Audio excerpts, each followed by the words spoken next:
the Edgerite metal edging system. Now let's go ahead and show you how to pound one into the ground. All right, here we go. So I'm going to line that piece up with the existing one.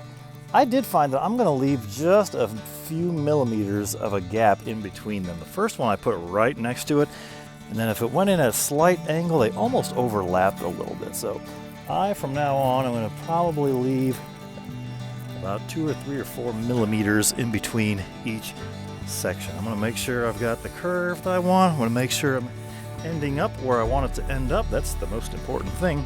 And then I'm going to take my block of wood, set it down this way. I know lots of people did it this way. I'm not sure why. I think I want it running lengthwise with the edging. I'm going to start tapping it in. Definitely want to start tapping in the middle.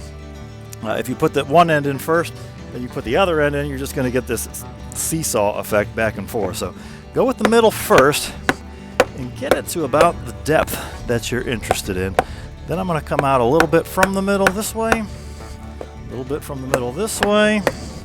Just kind of keep working it in that way. It looks like I'm actually about even over there, so continue to work towards the edge. Now I'm on a slope and a hill, which I do not think is to my advantage. Hopefully you have some flat ground that you're working on. I do think it would make it a little bit easier. But I'm liking how this goes.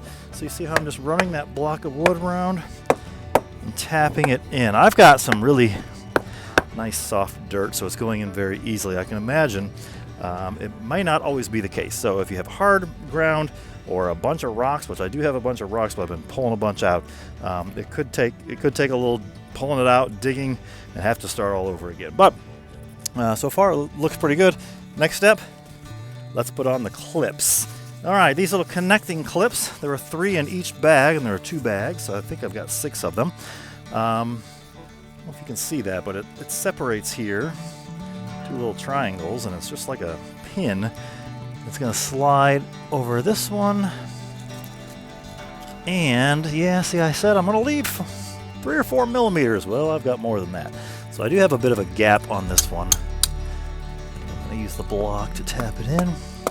However, it is super easy. As I mentioned, I had one earlier where I got really tight, and it was hard, and I had to end up kind of pulling those pieces apart a little bit in order to get the tap all the way down. So this one has a bit of a gap up here at the top, but you're not going to see any of that on the front because that connecting clip does cover it all the way through. So I think it looks good. I'm going to go take a look at it from the other side, but I'm pretty pleased with that.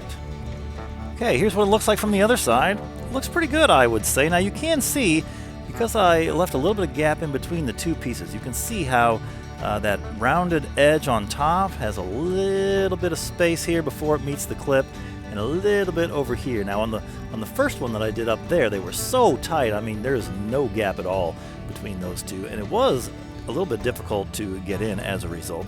So I do think if you can get it tighter, it would be stronger and really hold. It would also look really nice. But I'm underneath a porch. Nobody's ever going to see this, so I think I'm going to leave it as is. From here, you don't see anything. Looks really good. Certainly no gap is showing from the outside, so I'm going to leave it like that.